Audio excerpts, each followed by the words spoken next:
E hoje nós vamos conversar com o Sandro Luiz, que ele é pai do Adrian e participa desse projeto de Montessori T21 para a educação de crianças com síndrome de Down. Sandro, muito bem-vindo a esta live. Um prazer falar contigo, aprender mais, saber mais como que é essa missão de ser pai, né? Especialmente pai de T21.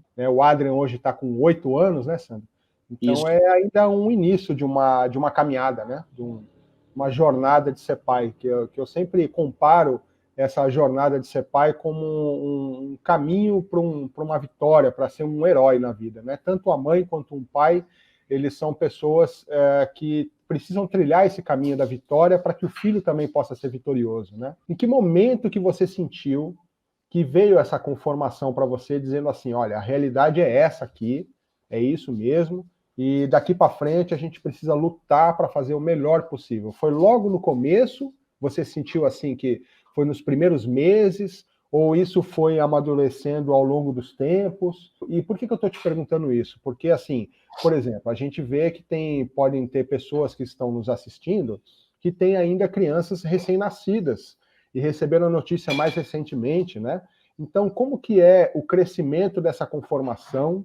E o que você pode dizer para esses pais que estão recebendo essa notícia e que estão nesse processo ainda, procurando entender o movimento que aconteceu e o que eles podem fazer para chegar nessa conformação? Eu lembro que não foi uma coisa tão imediata para mim, a chegada dessa conformação. O que aquela pediatra falou, aquilo tudo me deixou assim um período, eu vivia assim um pouco anestesiado, essa sensação que eu lembro, tá? Eu estava um pouco anestesiado ainda, sem entender o porquê, procurando entender por que aquilo estava acontecendo na minha vida. Então, a conformação, ela veio começando a chegar, ela veio gradativamente. Ela veio começando a chegar, assim, no dia a dia, nessa trajetória. Deu acompanhando o Adrian nas terapias, acompanhando, assim, todo o esforço da Simone, o meu esforço também, da gente dar um amor para o nosso filho. Afinal de contas, assim, é o filho da gente, né? Eu não vou abandonar meu filho, é o que nós recebemos de Deus. Eu não sei se todos que estão assistindo acreditam, assim, numa força maior, né? Eu estou chamando de Deus, mas tem pessoas que são mais sincréticas quanto a isso, mas, assim, eu, como tenho uma religiosidade, eu acredito, assim, dessa forma. O amor de pai, de ver todo aquele trabalho, todo aquele esforço, e ver pequenos resultados, pequenas vitórias que estavam acontecendo no dia a dia do Adrian, né? Que demorou um pouco, não é uma coisa imediata, sabe? A gente começava a ver, assim, nessa trajetória, as pequenas vitórias dele, no desenvolvimento motor dele, no desenvolvimento do próprio andar, um pouquinho da fala, né? Mas eram coisas bem pequenas, mas aquelas pequenas vitórias é que traziam, assim, motivação para mim continuar e auxiliaram a trazer, assim, conformação para mim aceitar, a aceitação daquilo, daquela condição, daquela situação, e é assim, é isso que eu tenho, e nós, com isso, o que nós vamos fazer? O que eu, como pai, eu, Sandro, posso fazer? Todo aquele esforço, tudo aquilo, eu acho que auxiliou a trazer essa conformação, se conformar do jeito que veio. A grande energia que movimenta tudo isso é o nosso amor. Então, eu sinto assim, quando vem um filho com a síndrome de Down, que a gente não espera, não está preparado para aquilo, a gente tem que se apoiar no amor, nessa mesma força, sabe, que a gente construiu dos planos e falar, bom, nós temos um filho nessa condição, vamos continuar trabalhando e sonhando e fazendo nossos planos e seguir em frente. Então a gente tem que se segurar no amor que a gente tem por nossos filhos, porque o sonho continua. A gente tem que dar o melhor de si, o melhor de nós para eles, porque a gente tem uma grande responsabilidade na criação dos filhos, né? A gente recebe um filho e a gente tem uma responsabilidade de dar uma sequência na vida desse filho, no amor, e com o amor a gente consegue vencer, transcender e ultrapassar todas as barreiras, com certeza. E isso é para todos os pais, né? E todas as mães. O amor, ele realmente é a força que faz com que a gente aceite bem essa missão de pai e mãe, o lugar de orientação, o lugar de falar palavras que realmente vão trazer um norte para a vida dos nossos filhos, trazer uma educação que prima assim pela conduta, formar um ser humano. Isso é assim realmente fundamental, isso que você falou. Que o pai ele tem um lugar fundamental na educação e na orientação dos filhos, né? Tanto o pai quanto a mãe. Cada um com as suas características, com a sua forma de falar e de agir, né? Como que você vê o lugar do pai na orientação e na educação do filho? Eu sinto que, assim, o lugar do pai é, como você mesmo falou, um lugar de orientação, de trazer, assim, uma referência para o filho, né? De trazer, assim, uma orientação segura, uma orientação, assim, de conduta para o filho. Porque é isso que vai gerar confiança nele, confiança e independência dele, né? É um lugar que a gente tem que mostrar o caminho certo das coisas, e quando ele fizer uma coisa certa, a gente tem que dar um reforço positivo para aquilo. Tem que mostrar. Se ele acertou, esse é o caminho, filho, é isso aí. Encorajar ele a fazer as coisas corretas. E se ele, porventura, faz uma coisa errada, eu tenho que mostrar que aquilo é errado. Na palavra. Muitas vezes tem que ser mais enérgico, de mostrar, porque a gente está preparando ele para o futuro, está preparando ele para a vida. Porque se a gente não preparar ele em casa, alguém na rua vai ter que ensinar ele, que não seja a polícia. E isso é um trabalho que a gente faz em conjunto. Eu faço no lugar de pai, mas a Simone faz também no lugar de mãe. Interessante isso que você falou, Sandro, porque de todas as descrições que você deu no papel de um pai de orientação ao filho, não houve nenhuma específica para T21. O que isso significa? Significa, no meu modo de ver, de que o pai, ele é o pai, independente se é uma criança T21 ou não. O papel do pai é o mesmo. Às vezes a gente vê algumas mães ou alguns pais falando que uma criança T21 não tem um comportamento muito adequado. Mas será que isso é da síndrome? Ou isso vem da educação? Será que o pai e a mãe realmente estão fazendo o papel de pai e mãe que deveria fazer? O pai, ele é também um porto seguro na vida dos filhos, né? E isso tudo é para todos os pais de todos os filhos, né? É claro que eu penso e acompanho de perto, eu imagino que muitas vezes eu sinto que tem algumas dificuldades a mais, tem um plus a mais, né? Nem sempre o Adrian ele compreende imediatamente todas as orientações que uma criança de 8 anos poderia compreender. Tem um processo a mais que precisa ser feito. Mas o papel de orientação, o papel de explicar, o papel de acompanhar junto com a mãe, de fazer todo o trabalho que precisa ser feito, é o que você já está fazendo mesmo. Como que você está preparando ele para o futuro?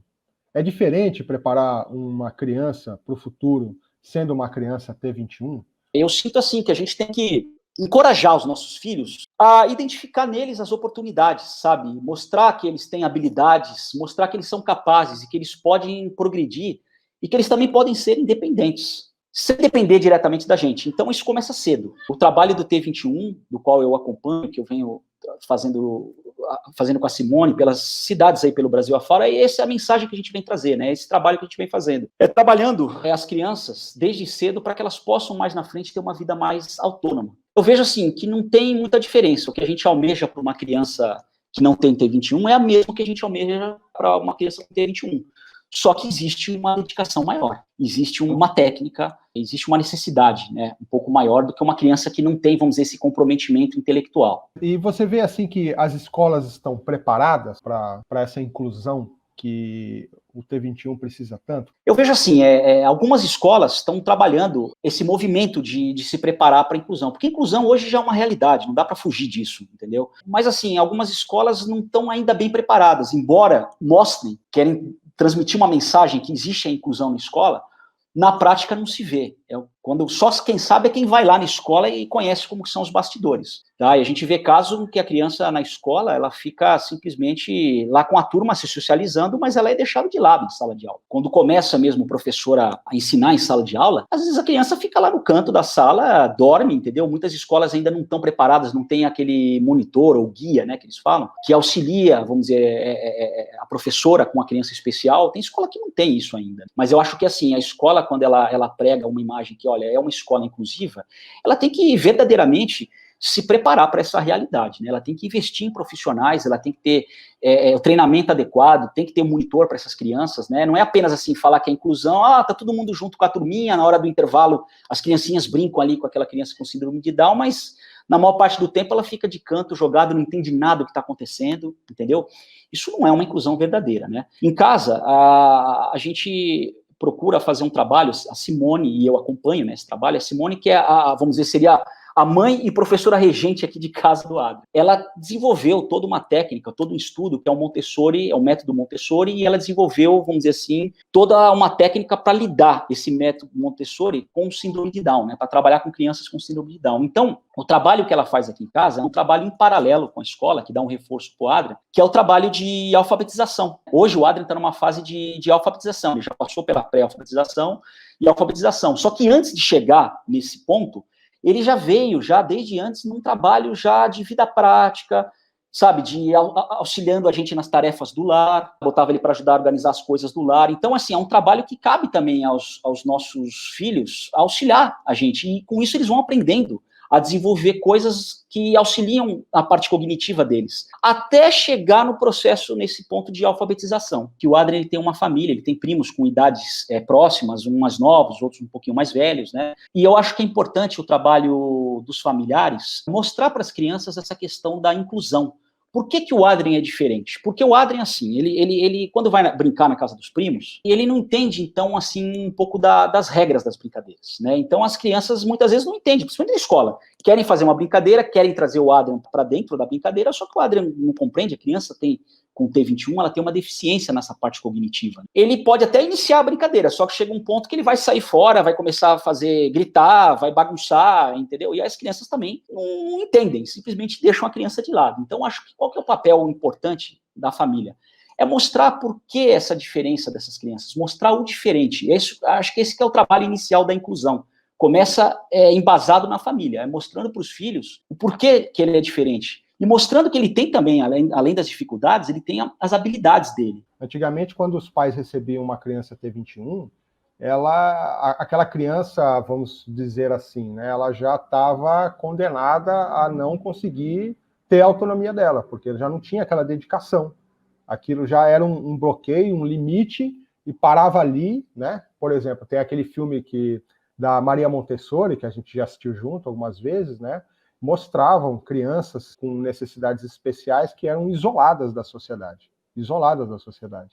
E com a consciência da sociedade que a gente está vendo hoje, cada vez mais as pessoas estão vendo que crianças T21 é possível ter a mesma autonomia que qualquer outra pessoa pode ter.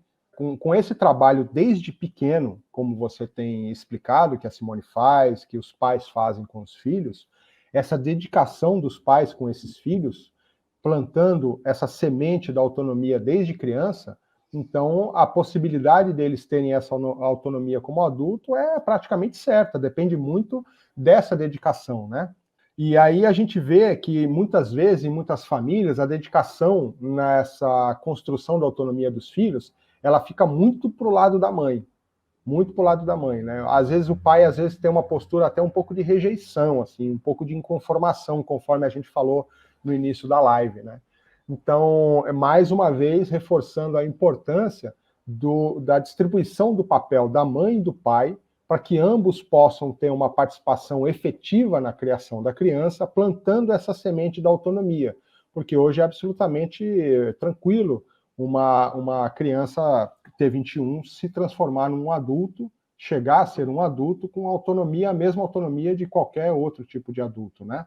Claro que o trabalho é maior, a dedicação precisa ser maior, o entendimento da criança com síndrome de Down, é preciso que o pai e a mãe tenham mais dedicação para poder realmente chegar no ponto ideal dessa autonomia, né? O que você pode falar para os pais para eles lidarem melhor com essa questão da frustração da comunicação dos filhos? Como que você trabalha isso em você? Essa questão da comunicação é um dos grandes desafios hoje, né? Não é fácil, tá? A Simone, ela tem uma facilidade um pouco melhor, que ela lidar com muito mais crianças do que eu, né?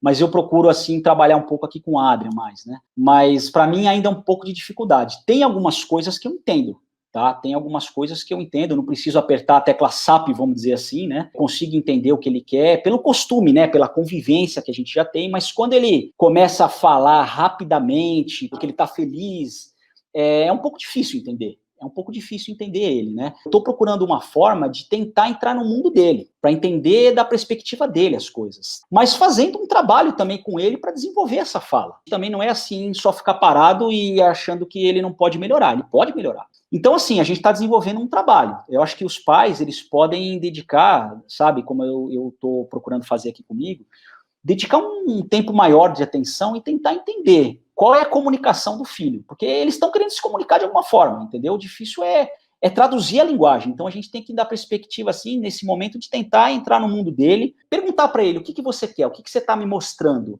sabe, o que você está querendo dizer para o papai, o que você está querendo dizer para a mamãe, ele falar, ele se comunicar, isso vai desenvolvendo o trabalho de fala nele. A gente vê que tem uma linha tênue com os pais de crianças, de todos os tipos de crianças, e pai de T21. O pai de T21, como a gente disse agora há pouco, ele tem um plus, né? Ele tem um plus. Mas pai é pai, né? Pai é pai, mãe é mãe.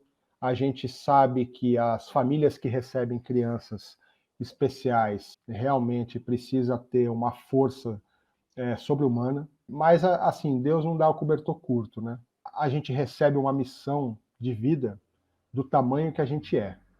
E as maiores missões que existem são para os maiores heróis. Então, todas as mães e todos os pais que recebem essa missão de vida para trazer uma orientação com filhos especiais, com filhos T21, são verdadeiros heróis e verdadeiras heroínas da própria história, da própria vida. E eu, muito contente de participar aqui com você. Eu quero desejar que esses pais que estão nos assistindo, especialmente os pais de T21, que eles possam, assim, se conscientizar cada vez mais do grande trabalho que eles receberam, da grande missão de vida que eles receberam, que a missão que eles têm é a mesma missão da mãe, de trazer orientação, de trazer conforto ao filho, de trazer essa autonomia para que ele realmente chegue a ser um cidadão nessa sociedade tão carente de pessoas boas, de pessoas com condições de cuidar bem da vida, né? Então é o que eu desejo para todas as pessoas que estão nos assistindo, dias melhores, que realmente a gente possa ser pai para valer mesmo, cumprindo a nossa missão bem direitinho. Eu vejo que 2 ingredientes importantes para essa missão é o amor e paciência.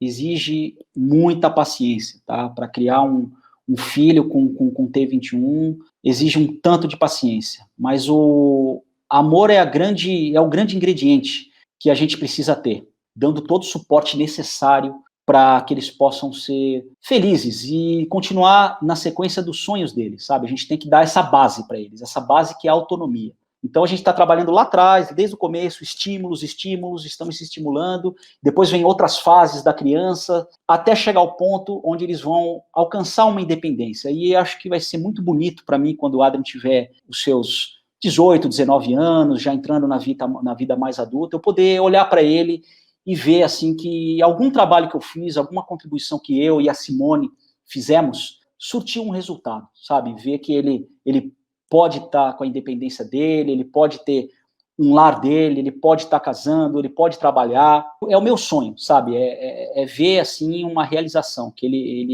ele possa ser um ser humano, um cidadão, e contribuir para alguma coisa útil na sociedade. Faço votos que todos sejam vitoriosos e felizes nessa missão de pai. Muito legal, Sandro. Grato aí, viu, pela sua disponibilidade. Fiquei muito contente de participar. Quero pedir para as pessoas curtir aí a live, tá bom? Compartilhar. Ela vai ficar disponível no canal do YouTube e no Facebook também. Compartilhem, curtam aí o vídeo para que a gente possa ter um bom engajamento e fazer mais, com mais temas e outros assuntos. Um abraço, Sandro. Felicidades para você. Um abraço. Tudo bom aí, pessoal. Curtam o vídeo aí e compartilha, tá bom? Até mais ver.